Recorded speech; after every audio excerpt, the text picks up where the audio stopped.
Hi, boys and girls. It's Miss Hartigan here. I have a new book that I'd like to read with you today. It is called Ada Twist, Scientist.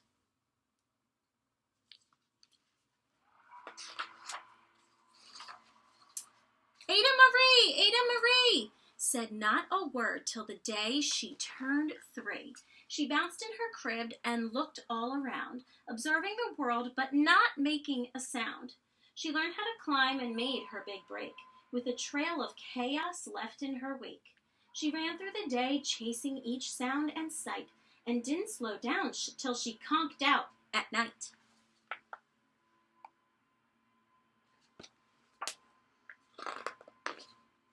Her parents were frazzled, but tried not to freak, as Ada grew bigger and still did not speak.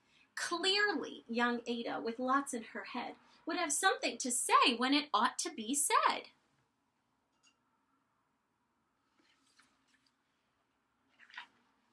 That's just what happened when Ada turned 3. She tore through the house on a fact-finding spree, and she climbed up the clock just as high as she could. Her parents yelled, "Stop!" as all good parents would. Ada's chin quivered, but she did not cry. She took a deep breath and she simply asked, "Why?"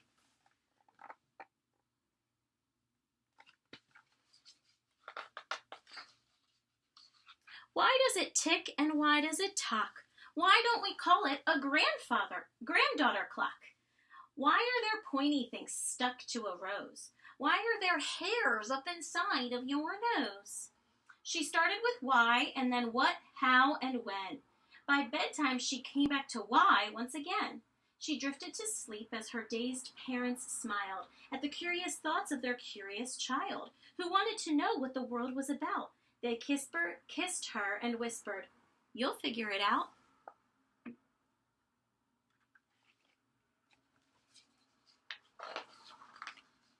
Her parents kept up with their high-flying kid, whose questions and chaos both grew as she did.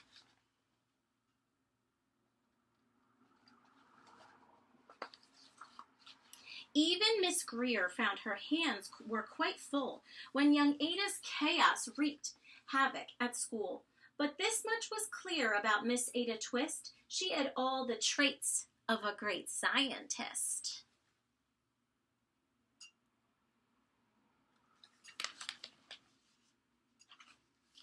Ada was busy that first day of spring, testing the sounds that make mockingbirds sing, when a horrible stench whacked her right in the nose, a pungent aroma that curled up her toes. "Zowie!" said Ada, which got to her to thinking, what is the source of that terrible stinking?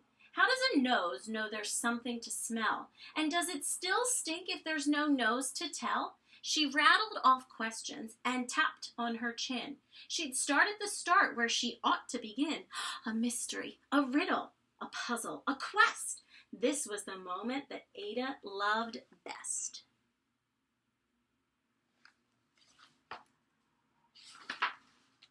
Ada did research to learn all she could of smelling and smells, both the stinky and good.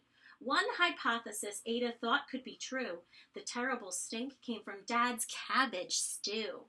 She tested and tested, but soon Ada knew it was time to come up with hypothesis 2.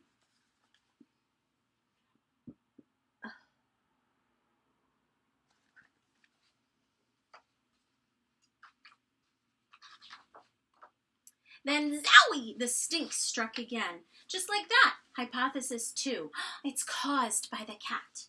The cat couldn't make such a stink on its own. It needed perfume and some fancy cologne. So young Ada tested. The test was a flop. She started again, but her parents yelled, "Stop!"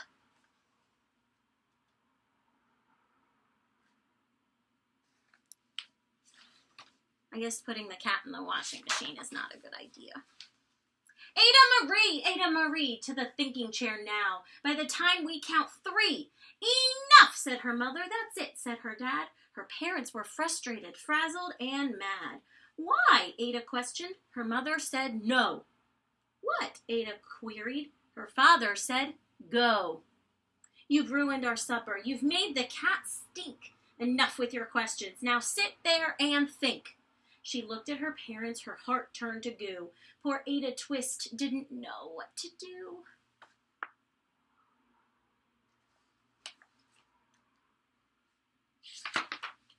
She sat all alone by herself in the hall, and Ada once more could say nothing at all.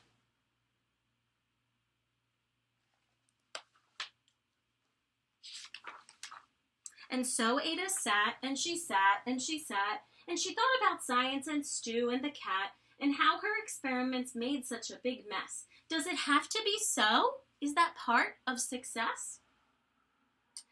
Our mess is a problem, and while she was thinking, what was the source of that terrible stinking? Ada Marie did what scientists do. She asked a small question, and then she asked two. And each of those led her to 3 questions more, and some of those questions resulted in 4. As Ada got thinking, she really dug in. She scribbled her questions and tapped on her chin. She started at why, and then what, how, and when. At the end of the hall, she reached why once again.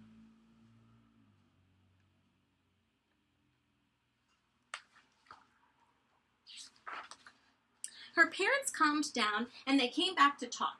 They looked at the hallway and just had to gawk. No patch of bare paint could be seen on the wall. The thinking chair was now the great thinking hall. They watched their young daughter and sighed. As they did. What would they do with this curious kid who wanted to know what the world was about? They smiled and whispered, "We'll figure it out." But she did on the wall. All of her thinking. And that's what they did, because that's what you do. And when your kid has a passion and a heart that is true, they remade their world. Now they're all in the act of helping young Ada sort fiction from fact. She asks lots of questions. How could she resist? It's all in the heart of a young scientist.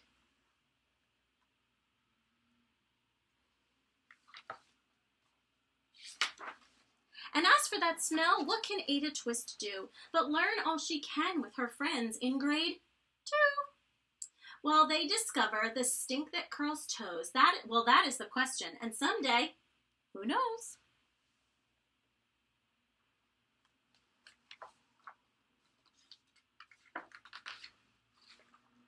And that is the end. Wow, isn't this awesome, boys and girls? Marie Twist is named for 2 of many women whose curiosity and passion led them to make great discoveries. Marie Curie discovered the elements polonium and radium, and her work led to the innovation of X-rays.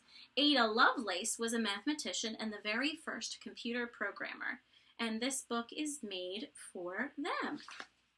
Awesome. What a great one. I hope that this inspired you to use your imagination, to keep moving forward with your passions, whatever they are. And I hope that you have a great day. See you next time.